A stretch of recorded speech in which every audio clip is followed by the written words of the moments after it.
Recording in progress. So I had to subligate my fears about living in this little town and out in the country. And I somehow knew I could make it work.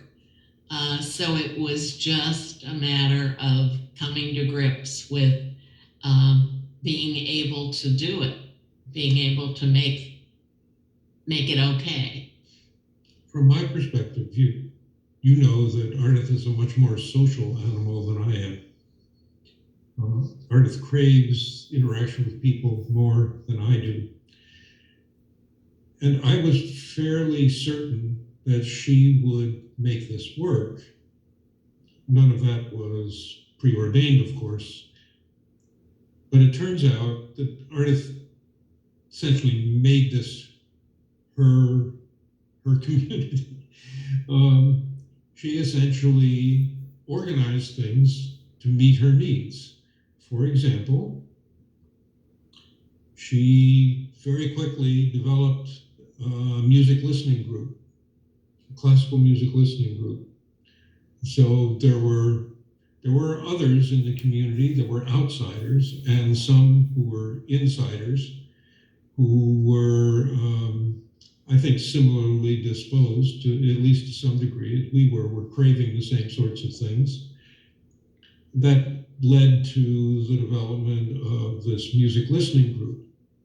There was also a dinner group, particularly organized by Ardith, where, what, 4 couples maybe? Mm-hmm. And we would rotate among houses and eat, one couple would be responsible for a dinner for all 8.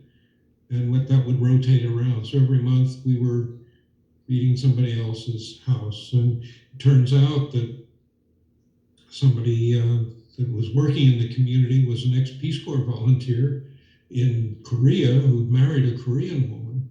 Really a delightful couple, and we got to know them fairly well, which led to some wonderful Korean food. And a cooking class. And a cooking class, right.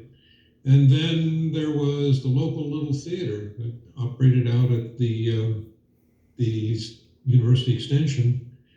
So Ardith volunteered for that. And before long, Ardith joined the garden club. Now that was the social pinnacle. Organized a book club. Organized a book club, yeah. So Ardith found people, well, we both found people in the community that with whom we shared some interests. Just around the corner from us was a reporter for the Louisville newspaper and his wife, who had been a social worker. And we became good friends with them. There were this other group, there were a couple people I hired eventually with the health department who were from outside the Appalachian Hill community. There were a few inside that I worked with who enjoyed some of this, didn't enjoy other of it, but just joined in those areas where they had an interest. So we had this circle of friends that was mostly Ardith's doing, a little bit of my contribution, where we had enough shared interests that Ardith was, I don't think you ever felt particularly lonely there. No. No. Okay, what we're going to do here, I'm going to stop the recording. Recording stopped.